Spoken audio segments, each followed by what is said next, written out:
Welcome back. Google ads A to Z সিরিজের আজকের ভিডিওতে আমরা দেখব অ্যাড গ্রুপ কিভাবে সেট আপ করতে হয় এবং এর গুরুত্বপূর্ণ সেটিং কিভাবে ঠিক করতে হয়। অ্যাড গ্রুপ হলো ক্যাম্পাইনের ভিতরে আমাদের অ্যাড ও কিওয়ার্ডকে একটি নির্দিষ্ট টপিক বা প্রোডাক্ট অনুযায়ী অর্গানাইজ করা জায়গা। আজকে আমরা সরাসরি অ্যাড গ্রুপ সেট আপ করবো। চলুন শুরু করি। অ্যাড গ্রুপে আসার পর সর্বপ্রথম আছে এখানে অ্যাড গ্রুপ নেম।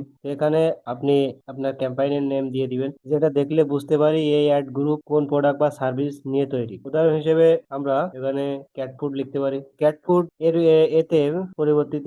পরবর্তীতে একাধিক অ্যাড গ্রুপ থাকলেও সহজে বোঝা যাবে কোন অ্যাড গ্রুপ কোন প্রোডাক্টের জন্য। এরপর আছে লোকেশন। আপনি যে লোকেশনে ক্যাম্পাইনটা রান করবেন ওই লোকেশনটা এখান থেকে সিলেক্ট করে দিবেন সার্চ করে। এরপর আছে ল্যাঙ্গুয়েজ। আপনি ল্যাঙ্গুয়েজ দিবেন এখান থেকে, আমি ইংলিশ রাখছি।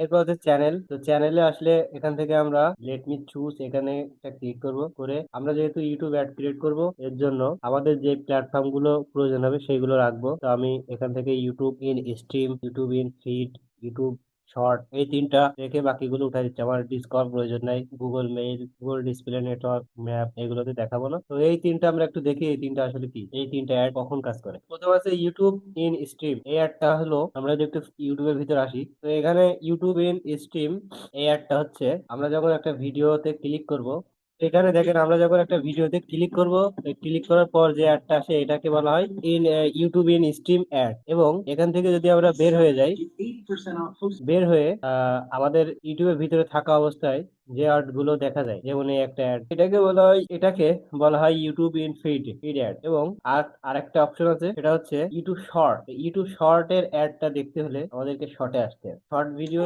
আসলে এখানে আপনি অনেক অ্যাড পেয়ে যাবেন এর ভিডিও। তো এখানে আপনি স্ক্রল করলে আপনার সামনে অ্যাড আসবে। এই হচ্ছে ইউটিউবের তিনটা অ্যাড। এরপর আছে অডিয়েন্স। অডিয়েন্সে এসে আপনি এখান থেকে আপনার অডিয়েন্স সিলেক্ট করবেন, ক্রিয়েট অ্যান অডিয়েন্স, এখানে ক্লিক করবেন। ক্লিক করার পর এখান থেকে এইগুলো যেভাবে আছে এইগুলো রাখবেন। রেখে আপনি ইন্টারেস্ট অ্যান্ড ডিটেল ডেমোগ্রাফি এটাতে ক্লিক করবেন। করে যদি আপনি এখানে সার্চ, এখানে যদি আবার একটা ক্লিক করেন সার্চে আসলে এখান থেকে দুই ভাবে আপনি ইন্টারেস্ট দিয়ে আপনার অডিয়েন্স সিলেক্ট করতে পারেন। তো একটা আছে ব্রাউজার আসলে আপনাকে নিশ এখান থেকে অটোমেটিক্যালি সাজেস্ট করবে। এবং আরেকটা আছে আপনি সার্চ করে নিতে পারেন। তো আমি এখান থেকে একটা সার্চ করি। তো আমি ডগ ফুড লিখে সার্চ করলাম, করার পরে দেখেন এখানে অনেক অনেক নিউজ চলে আসছে। এখান থেকে আমাদের যেগুলো প্রয়োজন হবে ওইগুলো আমরা এখান থেকে সিলেক্ট করে দিই, এভাবে সিলেক্ট করে দিব। তো এইটা ছিল অপশন। এবং আপনি যদি চান যে না আমি এইভাবে না, ব্রাউজার থেকে এখানে যদি আপনি আপনার শো করে আপনার নিশ রিলেটেড টার্গেট, তাহলে আপনি এগুলো সিলেক্ট করে দিবেন। তো এইভাবে আপনি সিলেক্ট করে তারপর সেভ করে দিবেন। ও এখানে আপনি অডিয়েন্স নেম, তো আপনার যে অডিয়েন্স,